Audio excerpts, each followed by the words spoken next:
इसमें लिखा है कि सागर अडानी ने जितनी भी रिश्वत दी उसके नोट्स बनाकर रखे हुए थे। इसके अलावा ये इन्फॉर्मेशन भी मौजूद है कि हर स्टेट के गवर्नमेंट ऑफिशियल्स में ये रिश्वत किस तरह बांटी जाएगी। सागर अडानी के इन नोट्स को यूएस प्रोसिक्यूटर्स ने ब्राइब नोट्स का नाम दिया। अडानी ग्रुप और उसके पार्टनर्स ने सरकारी अधिकारियों को रिश्वत देने का प्लान बनाया। जाहिर सी बात है, यहाँ सवाल उठेगा कि अगर सरकार कोई इन्वेस्टिगेशन नहीं करती इसमें, तो क्या सरकार की भी मिली भगत है इस एलिजिड करप्शन स्कैम में? सिर्फ कोई नया आरोप या कोई नई रिपोर्ट नहीं थी, इस बार सीधा अरेस्ट वारंट। 21 नवंबर 2024 पर गौतम आडवाणी पर रिश्वत लेने की फाइल चार्जशीट की जाती है। कदाचित विदेशी शक्तियों द्वारा भारत को गिराने की आखिरी दाव और उस दाव को जोर देने के लिए मार्केट के अंदर एक वीडियो भी आया है। अडानी ग्रुप और उसके पार्टनर्स ने सरकारी अधिकारियों को रिश्वत देने का प्लान बनाया। इस वीडियो पर 5 दिन के अंदर 80 लाख व्यू है। जाहिर सी बात है, यहाँ सवाल उठेगा कि अगर सरकार कोई इन्वेस्टिगेशन नहीं करती इसमें, तो क्या सरकार की भी मिली भगत है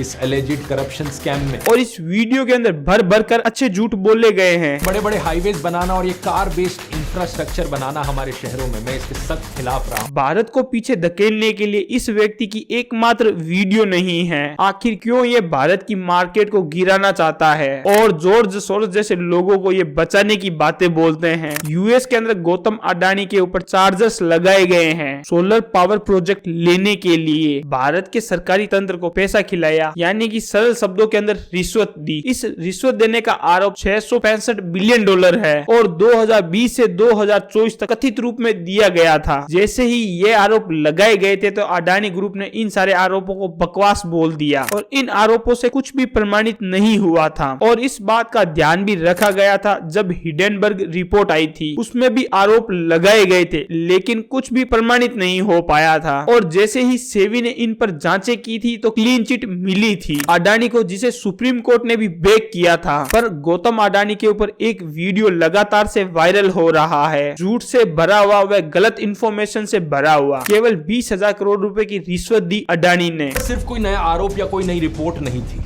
इस बार सीधा अरेस्ट वारंट। अरे भाई, ये 20,000 करोड़ रुपए सिर्फ आरोप है। अखबार और न्यूज वाले लगातार लेजेंडर शब्दों का प्रयोग कर रहे हैं। इन आरोपों को कोर्ट में प्रमाणित भी करना होता है। इनकी इसी हरकतों के वजह से अरविंद केजरीवाल को अदालत के अंदर माफी मांगनी पड़ी थी, इस एक प्रोपोगेंडा वीडियो को ट्वीट करने की वजह से। परंतु ये इंसान लगातार प्रोपोगेंडा से बाज नहीं आ रहा। 20,000 करोड़ रुपए कोई हवा में तो नहीं दिए, तो कुछ सबूत भी तो मिलते हैं ना भाई। शराब घोटाले के अंदर 3,338 करोड़ रुपए की घोटाली पकड़ी गई थी और यहाँ 20,000 करोड़ रुपए हवा में ही गायब हो गए। क्या बकवास बात है भाई। इसमें लिखा है कि सागर अडानी ने जितनी भी रिश्वत दी उसके नोट्स बनाकर रखे हुए थे। इसके अलावा ये इन्फॉर्मेशन भी मौजूद है कि हर स्टेट के गवर्नमेंट ऑफिशियल्स में ये रिश्वत किस तरह बांटी जाएगी। सागर अडानी के इन नोट्स को यूएस प्रोसिक्यूटर्स ने ब्राइब नोट्स का नाम दिया। अब भाई ये बात बोल रहा है कि गौतम आडवाणी नेफ्यू सागर अडानी ने अपने फोन के अंदर नोट्स बनाए हैं कि किस किस व्यक्ति को कितनी कितनी रिश्वत दी गई थी गौतम आडवाणी के द्वारा। उन नोट्स का नाम था बाइमरी नोट। पर उसे छोड़कर आप ये चीज देखो,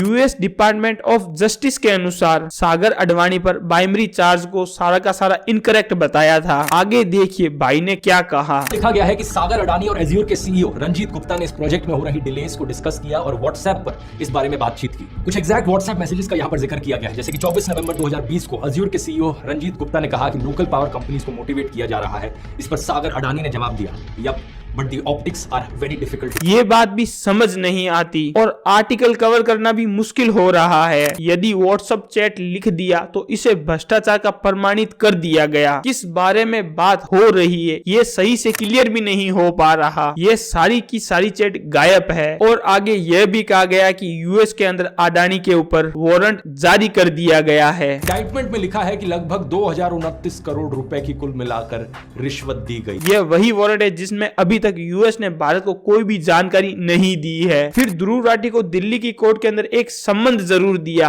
फैक्ट यह है कि कलकत्ता हाई कोर्ट ने ध्रुव राठी की वीडियो को ब्लॉक करवा दिया गया था, इन सारी वीडियो को प्रोपोगेंडा मानते हुए। और भाई ने आगे यह बात बोली कि मोदी आडवाणी को बचा रहा है। जाहिर सी बात है, यहाँ सवाल उठेगा कि अगर सरकार कोई इन्वेस्टिगेशन नहीं करती इसमें, तो क्या सरकार की भी मिली भगत है इस एलिजिड करप्शन स्कैम में? परंतु सामने ये बात जरूर दिख रही है।